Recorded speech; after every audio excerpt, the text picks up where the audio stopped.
today's story is Where the Wild Things Are.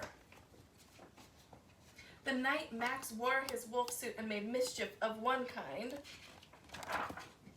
and another. His mother called him Wild Thing, and Max said, "I'll eat you up." So his mom sent him to bed without eating anything. That very night in Max's room, a forest grew.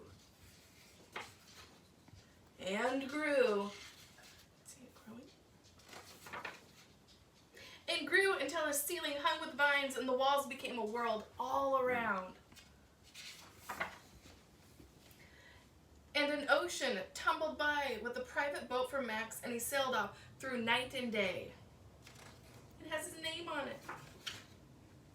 And in and out of weeks and almost over a year to where the wild things are. And when he came to the place where the wild things are, they roared their terrible roars and gnashed their terrible teeth and rolled their terrible eyes and showed their terrible claws. Till Max said, "Be still," and tamed them with his magic trick. With the magic trick of staring into their yellow eyes without blinking once, and they were frightened, and they called him the most wild of all. And made him king of all the wild things.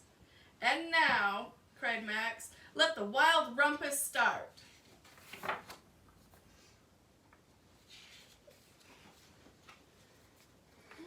Well, they're hanging from branches. Arms are in the air. "Now stop," Max said, and he sent the wild things off to bed without eating their supper.